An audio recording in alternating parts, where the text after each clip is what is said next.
এখন সকাল 10টা বাজে, আমরা রেডি হয়ে বেরিয়ে গেলাম। আজকে আমরা যাচ্ছি ওই গেরুয়া গানের শুটিং হয়েছিল, একটা ভাঙা প্লেন ছিল ওই জায়গাটা দেখতে। তো কিছুটা ড্রাইভ করে যাওয়ার পর ওদের একটা বাস আছে, ওটা করে আমাদের যেতে হবে। তো এখনই আমাদের বেরাতে হবে, কারণ 10:30টার সময় ওই বাসটা আমাদের বুক করা আছে। একদম রাত থেকে এই পাখিগুলো না কিচকিচ কিচকিচ করে ডাকছিল, এখনো ডেকে যাচ্ছে।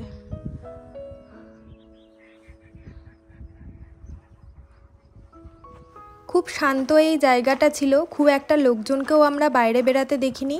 এখানে প্রায় অনেকগুলোই রুম ছিল, কিন্তু সেই হিসাবে আওয়াজ বা বাইরে লোকজন বলতে গেলে ছিলই না, কারণ সারা রাত জুড়ে আমরা শুধুমাত্র এখানকার পাখিদের কিচিরমিচির আওয়াজই শুনেছি। একদম পাহাড়ের প্রথম বাড়িটা, এগুলো আমরা দূর থেকে দেখতাম যে পাহাড়ের গায়ে বাড়ি দেখতে লাগতো। হ্যাঁ, একদম ছোট। হোটেল থেকে সমস্ত মালপত্র গুছিয়ে আমরা বেরিয়ে পড়লাম। এখন যেই লোকেশনটায় যাচ্ছি যেতে সময় লাগবে 15 মিনিটের মতো। এই পার্কিংয়েই আমাদের গাড়িটা রেখে দিলাম, আর ওই যে পাশে যে বাসটা দাঁড়িয়ে আছে ওটাতেই আমরা যাব। অনলাইনেই টিকিট কাটা আছে এই বাসের, তাই আর কোনো চিন্তা নেই। তবে এখানের যে বাস ড্রাইভার আছে তার থেকেও টিকিট কাটা যায়। আমরা টিকিটটা চেক করিয়ে বাসের মধ্যে উঠলাম।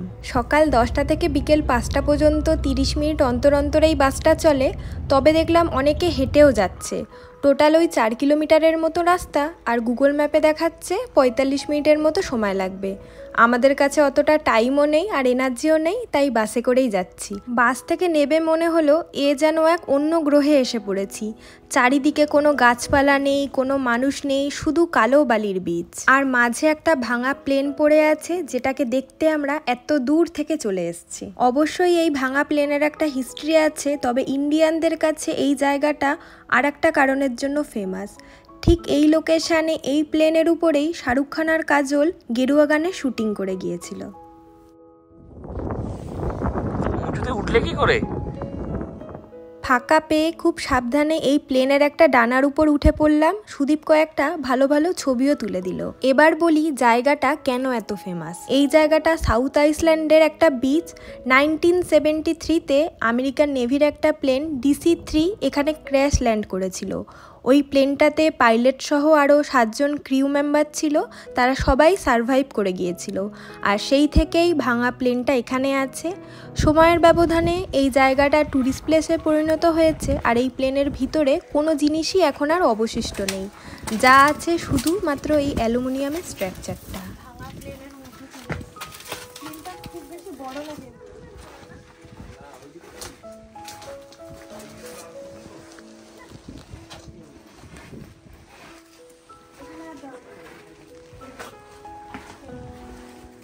যেহেতু এটা একটা অ্যাবান্ডান প্লেন, তাই আলাদা করে এর আর কোনোই যত্ন নেই।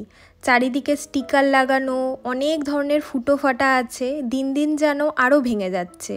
রোদ জল ঝড় সব সামলে এটা এখনও এখানে আছে। তবে ভেতরটা একদমই ভাঙা, ঢুকে দেখলাম কেমন কী আছে। আর খুবই সাবধানে এই প্লেনের ভিতরে ঢুকতে হয়েছে, কারণ কোথাও হাত পা লেগে গেলে কেটে যাওয়ার সম্ভাবনাও ছিল। এই প্লেনটা ক্র্যাশ ল্যান্ড করলেও যেহেতু এই প্লেনের ভিতরে থাকা সবাই বেঁচে গেছিলো, তাই আজ এই জায়গাটা একটা ট্যুরিস্ট প্লেস হতে পেরেছে, যেখানে আমাদের মতো আরও অনেকে এসেই এই প্লেনের সাথে ফটো তুলে যায়। কিন্তু কাহিনীটা যদি একটু অন্যরকম হয়ে যেত, যেখানে কয়েকজন ক্রিউ মেম্বার বা কেউই এখানে বেঁচে না থাকতো, তাহলে কিন্তু জায়গাটা আজ এরকম ট্যুরিস্ট প্লেস হতো না। প্রায় 30 মিনিট কাটিয়ে ফেলেছি, আমাদের বাসটা ওই যে চলে যাচ্ছে। এই সময়ে আমাদের ফিরে যাওয়ার কথা ছিল, কিন্তু ভাবলাম আর একটু সময় এখানে কাটিয়ে যাব। প্লেনের বাইরেটা দেখছিলাম, কত লোক এখানে এসে বাইরেটা কত আঁকিবুকি করে গেছে, আর বিভিন্ন ধরনের স্টিকারও লাগিয়ে গেছে। আর এর মধ্যেই দেখলাম উপর থেকে প্যারাগ্লাইডিংয়ের মতো কিছু একটা হচ্ছে, তবে একটু আলাদা ছিল, কারণ পিছনে একটা ফ্যান বা মোটর টাইপের লাগানো আছে। এখানে হয়তো এরম ধরনের কিছু ট্যুর হয়, তবে এক্স্যাক্ট কি জানি না, কারণ প্রথমবারই এরকম জিনিস দেখলাম। আরও 20 মিনিট পর আমরা এখন ফিরে যাচ্ছি, আর এইটাই এখানের বাস স্টপ।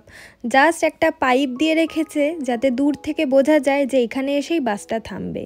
আর ওই যে আমাদের বাসটা আসছে, যেন মনে হচ্ছে মরুভূমির মধ্যে ধুলো উড়িয়ে একটা গাড়ি আসছে। আর হ্যাঁ, এই বাসের টিকিট প্রাইসই তো আমার বলা হয়নি। এক একজনের টিকিট পড়েছিল 22 ইউরো করে, যেটা ভারতীয় টাকায় প্রায় 2000 টাকা। আর এই প্রাইসে যাওয়া আর আসা ইনক্লুডেড ছিল।